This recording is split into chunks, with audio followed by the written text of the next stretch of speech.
Hoy Andriamatoa Ranasolon'ny Yaiko sy teny aza korontanana intsony ny vahoaka fa ifankaiky ny fikonan-doham-pirenena amin'izao ankehitriny izao araky ny nambarany ka ny pitsopitsony mahakasika an'izay ny fakafakaina amintsika atao anatin'ity vidéo ity ka manasa antsika rehetra anaraka an'ity vidéo ity hatramin'ny farany.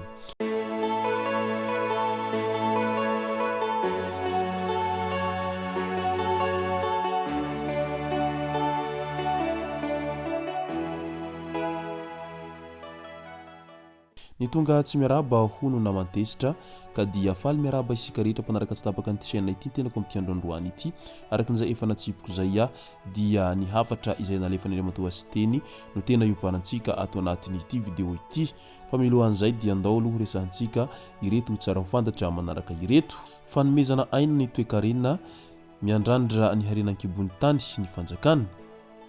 Miandrandra ny sehatry ny fitrandrahana harenan-kibony tany ny gouvernemanta izay tariny Prime Ministra Rajaonarison Mamptina amin'ity taona 2024 ity mba hampiditra vola betsaka kokoa ahafahany fanjakana miasa.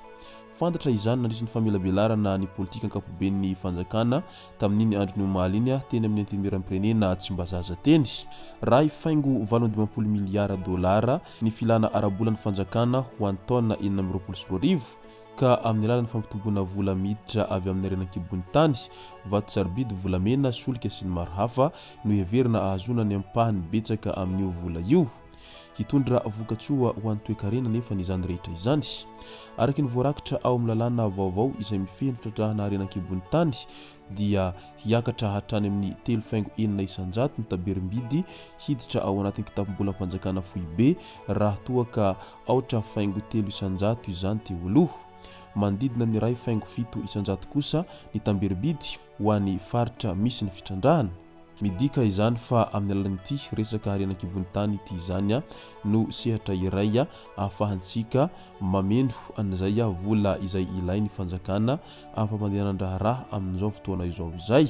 Loza mombizana indray no nitranga teo amin'ny PK 224+350 Betongolo lalana miditra antsampana ny Vatomandriny. Ny anjera ny conteneur teo amboniny rehefa niditra fiolana ka tojolana ilay fiarabe. Tsy nisy ainana fohy saingy nisy olona iray naratra mafy ka tapaka ary efa nalefa any Antananarivo. Niezaka ny alasisy ny ilay fiara 4x4 raha nahita ny fiviliany ilay camion saingy voa ihany.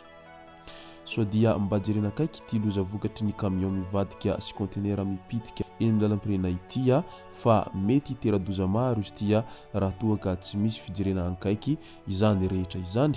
Efa nisy mo tamin'ny herinandro lasa iny dia izao ndray misy conteneur mipitika avy eny ambony indray tamin'ity herinandro ity ka so dia hamoizany an'olona maro ity trangana fipitihana conteneur na camion ity fa mila raha maso ankaiky sy mila melamela ohatrany rehefa mandeha eny amin'ny lalana eny.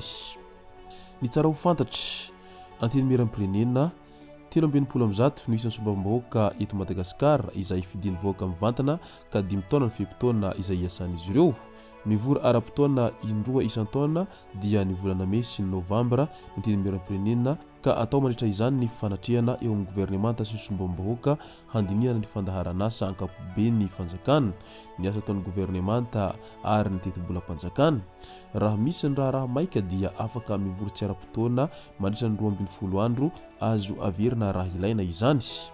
Firafitry ny antenimieram-pirenena teo aloha vondrona Irmara 420, vondrona Firaisankina 420 ary ny Tsimiakina 520. Firafitry ny antenimieram-pirenena ankehitriny nijoro ny vondrona parlementaire Firaisankina ny fanavaozana izay manohana ny politika ny fanavaozana ny Republika. Nizara sy niparitaka ny vondrona Irmara. Misy isa mazava sy ofisialy fantatra hatreto aloha momba ny hoe député Iza Siza Marina no anatin'ilay vondrona inona. Ao anatin'izay antenimieram-pirenena izay hatrany raikitra ny fivoriana tsy ara-potoana ary ny akadapa ny Prime Ministra vaovao. Nanomboka tamin'ny andro ny Malimaraina iny tena tsy mba zaza ny fivoriana tsy ara-potoana ny antenimieram-pirenena izay haharitra 12 andro. Politika ankapoben'ny fanjakana hisongadina ao anatin'izany ny famelabelarana ny Prime Ministra ny politika ankapoben'ny fanjakana ka tamin'iny omaly iny no tanterahana izany manoloana ireo sombam-bahoaka. Meloha lalanan'io dia tanterahana tamin'ny andro ny Malimaraina iny ny fivoriany Birao maharitra mba hamaritana ireo lahadinika mandritra 12 andro. Ny vahoaka ny tompony fanapahan-kevitra nandritra ny lahateny natao nampatsiahy ny filohan'ny tenimieram-pirenena raha ny solon'ny aiko sy teny manoloana ireo fitakiana amin'ny handravana na hananganana rafitra fa ny vahoaka no tompony fanapahan-kevitra farany.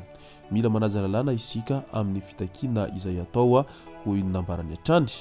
Ary mbola voalazana ity andriamatoa sy teny ity hatrany koa satria efa akaiky ny fikanandom-pirenena dia raisinay ho fanakorontanana atao tsy hanatanterahana izany ny fitakiana fandravana ny rafitra. Aoka isika voaka tsy hanaiky atao rafitra hanakorontanana ny firenena. Io no hafatra izay nambarany andriamatoa sy teny nandritra izay lahateny izay nataony izay. Ahoana ny fahitanareo io fanambaran'ny filohan'ny tenimieram-pirenena io ary ambarao ny hevitrao hoy ny sasany izay nametraka ny fanontaniana manoloana an'izany rehetra izany. Mazava araka izany fa tsy tia ary tsy mankasitraka ny siny korontana ireto ao anatin'ny tenimieram-pirenena ireto amin'izao ankehitriny izao satria tokony izay fikanandom-pirenena izay zany no matimatesana aloha vao miditra amin'ny zavatra hafa fa raha toa ka tsy manana faharetana isika ao anatin'izany rehetra izany dia lasa veramaina indray zany ny ezaka rehetra izay natao hatramin'izay sy ny fitakiana teny an-kanja izay nataon'ny tanora marobe na tonga ny fitondrana teo aloha izay niongana teo amin'ny fitondrana iny ka manana fahareta isika mbola voadimy volana fotsiny izao no nitondrana izy ireo ny firenena ary mba jerevo tsara ny zava-bitan'izy ireo sy ny izay mety ho ataon'izy ireo aoriana kely eo. Koa eto ary isika hiandry an'izay fiovantoedra aram-pirenena izay asa raha hiditra amin'izay tena fanovana izay tokoa isika ao Madagasikara ao afaka fotoana fohy asa raha fanovana sarisary indray zany no hitranga ao anatin'izay fitondrana fanavoazana izay dia aoka samby ho tsara tantara avokoa isika rehetra fa tsy faly nitsikira lava isika isaky ny misy fitondrana izay mitondra eo izay ary io tsy fananantsika faharetana io ihany no matetika mamarina ankady antsika ao anatin'izao fantrana lalina be izao. Raha toa ka io fananganam-panjakana isaky ny mihetsika io zany nampandroso dia tokony efa lasa lavitra isika malagasy sy ny Madagasikara amin'izao ankehitriny izao satria hatrany amin'ny republika voalohany dia efa nisy foana izay fananganam-panjakana izay noho ny firehana politika tsy mitovy hanika lasa atao fitaovana hoentina hananganam-panjakana fotsiny zany ireo tanora sy ireo mpianatry ny université.